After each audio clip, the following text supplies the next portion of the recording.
पाकिस्तान से सीमा पार करके आतंकवादी कश्मीर में छिप जाते हैं। ये बात अब आपको विचलित नहीं करती। ऐसी खबरों की आपको अब आदत पड़ चुकी है। लेकिन अगर AK-47 राइफल लिए हुए कोई आतंकवादी आपके पड़ोस में, आपके मोहल्ले में या आपकी हाउसिंग सोसाइटी में आप ही के बीच रह रहा हो, तो यह जानकर आप चौंक भी जाएंगे और डर भी जाएंगे, क्योंकि यहां पर जान किसी सैनिक की नहीं जाएगी, बल्कि आपकी जाएगी या आपके परिवार की जाएगी। आज देश की राजधानी दिल्ली में एक बहुत ही भीड़ भाड़ वाली कॉलोनी में एक ऐसा ही पाकिस्तानी आतंकवादी पकड़ा गया जो पिछले 15 साल से भारत के अलग अलग शहरों में ऐसे ही भारत के आम लोगों के बीच रह रहा था। दिल्ली पुलिस की स्पेशल सेल ने जिस आतंकवादी को गिरफ्तार किया है उसका नाम है मोहम्मद अशरफ उर्फ अली अहमद नूरी। यह आतंकवादी वर्ष 2004 और 2005 के बीच पाकिस्तान से भारत आया था। सोचिए, पिछले लगभग 16-17 साल से यह भारत में रह रहा था और कई आतंकवादी गतिविधियों में यह शामिल रहा। दिल्ली पुलिस के मुताबिक इसकी ट्रेनिंग पाकिस्तान की खुफिया एजेंसी ISI ने की है और फिर इसे बांग्लादेश के रास्ते पहले पश्चिम बंगाल के सिलीगुड़ी में दाखिल कराया गया और वहां से ये राजस्थान के अजमेर पहुंचा। हैरानी की बात यह है कि भारत में इसके रहने का पहला ठिकाना अजमेर की एक मस्जिद थी, जहां इसने एक मौलवी के साथ दोस्ती की और लगभग 1-1.5 साल तक ये उसका साथी बनकर उसके साथ रहकर मौलाना बनने की इसने ट्रेनिंग ली। यानी पहले पाकिस्तान में इसकी जिहादी बनने की ट्रेनिंग हुई और फिर भारत में रहने के लिए इसने खुद को एक पीर मौलाना के तौर पर स्थापित किया और उसकी ट्रेनिंग एक मस्जिद में ली। जिस मौलवी से इसने ये पूरी ट्रेनिंग ली थी, उसी के साथ ये वर्ष 2006 में दिल्ली आया और यहां मौलाना बनकर लोगों का इलाज करने लगा। अब यह कहा जा रहा है कि एक मुस्लिम धर्मगुरु के तौर पर इसने दिल्ली के कुछ मुस्लिम इलाकों में अपनी बहुत अच्छी जान पहचान बना ली और फिर जो लोग इसके पास इलाज कराने के लिए आते थे, इसे धर्मगुरु समझकर उन्हीं के बैंक अकाउंट्स में यह पाकिस्तान से पैसा मंगाने लगा। सोचिए किस तरह यह पूरा टेरर मॉड्यूल इसने खड़ा कर लिया।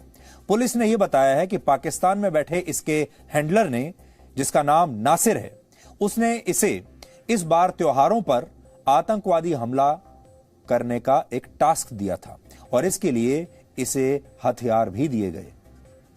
बड़ी बात यह है कि ये सारे हथियार दिल्ली के कालिंदी कुंज में यमुना घाट के पास मिट्टी में दबे हुए मिले हैं, जो शाहीन बाग से सिर्फ 1 किलोमीटर की दूरी पर है। अगर कोई पैदल भी शाहीन बाग से यहां पर जाए तो उसे ज्यादा से ज्यादा 7 से 8 मिनट लगेंगे उस जगह तक पहुंचने में जहां ये हथियार दबे हुए थे। इन हथियारों में एक AK-47 असॉल्ट राइफल है, एक हैंड ग्रेनेड है, 60 गोलियों की 2 मैगजीन है और मेड इन चाइना 2 पिस्टल भी है। इस बात की आशंका है कि शाहीन बाग से ही कुछ लोग इस आतंकवादी की मदद कर रहे थे। हमें यह भी पता चला कि यह आतंकवादी शाहीन बाग और जामिया नगर की कुछ मस्जिदों में भी काफी समय तक रहा। शाहीन बाग आपको याद होगा, वही जगह है जहां पर नए नागरिकता कानून को लेकर कई महीनों तक धरना प्रदर्शन चलता रहा था। शाहीन बाग उस समय हेडलाइन में आया था। यानी इसके छिपने का जो ठिकाने हैं वो दिल्ली की अलग अलग मस्जिदें थी। अभी दिल्ली में इसके 2 ठिकानों के बारे में पता चला है।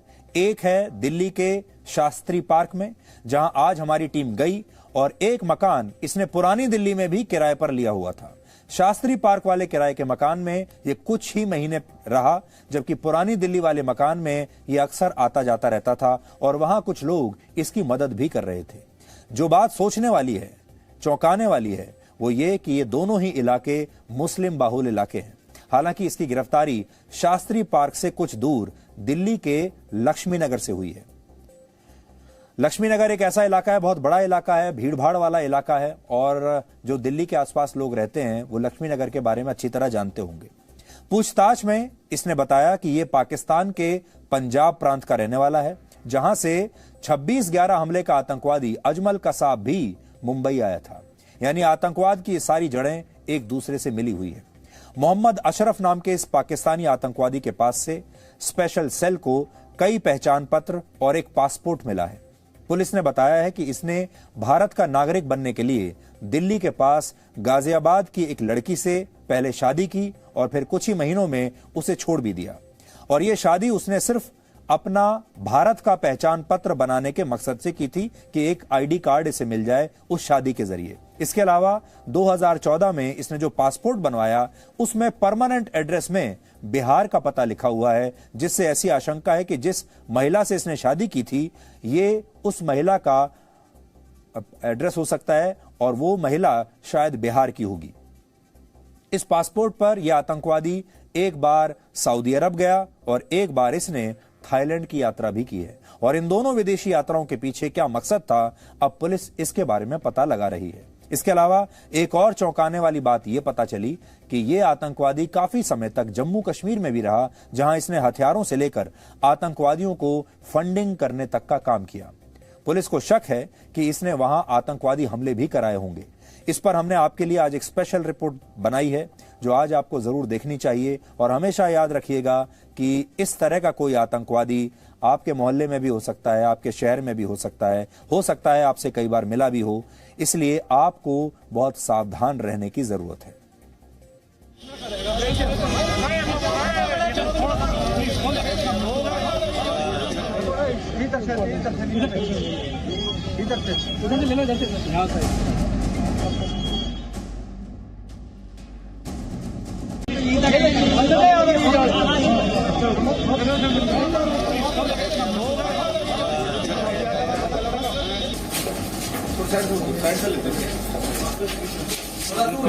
थोड़ा गैप बना लो।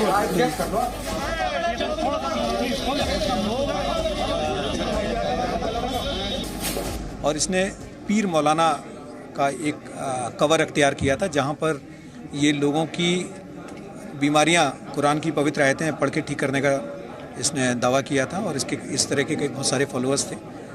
फिलहाल में इसको जो इनके हैंडलर्स हैं उन्होंने इसकी टास्किंग इस वेपन को रिसीव करके और करने की दी थी। उस इन्फॉर्मेशन पे कल इसको अरेस्ट किया गया।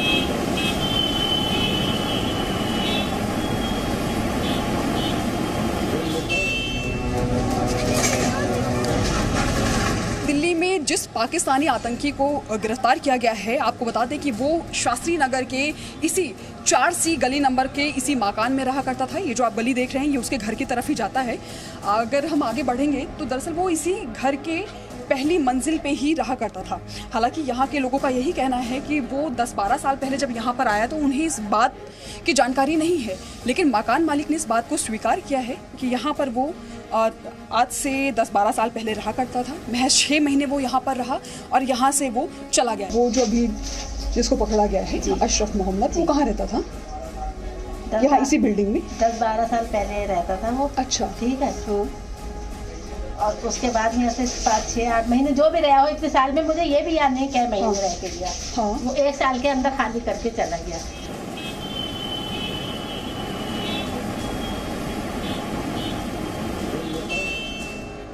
पुलिस उसे गिरफ्तार किए, उससे लगातार पूछताछ कर रही है। जानकारी ये भी आई कि वो पिछले 15 साल से यहाँ पर रह रहा था और आसपास के इलाकों में मौलवी बनकर रह रहा था, झाड़ फूक का भी काम करता था, लेकिन स्लीपर सेल का एक बड़ा नेटवर्क तैयार किया था।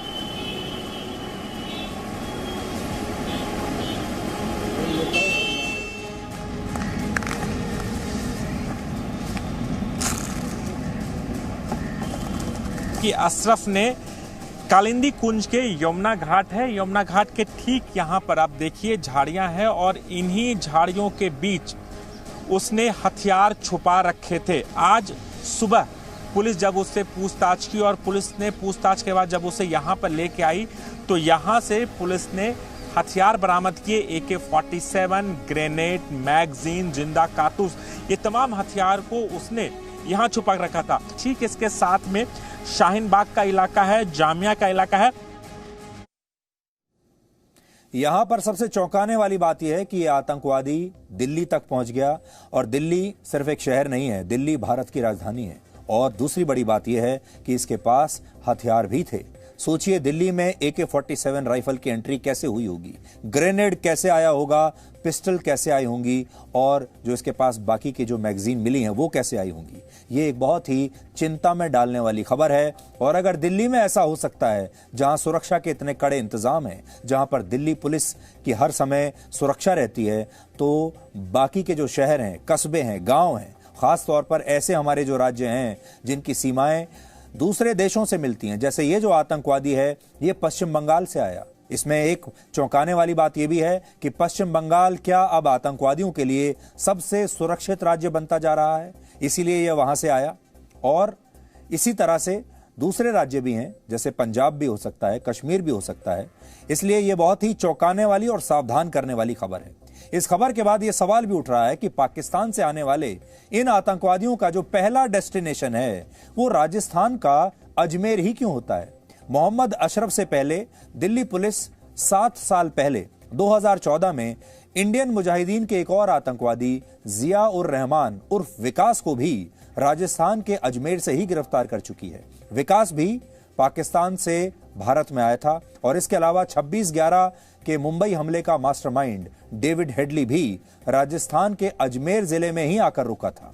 अजमेर में मुस्लिम आबादी काफी ज्यादा है और वहां पुष्कर में भगवान ब्रह्मा का सबसे बड़ा मंदिर भी है, जो हिंदुओं की आस्था का सबसे बड़ा केंद्र है।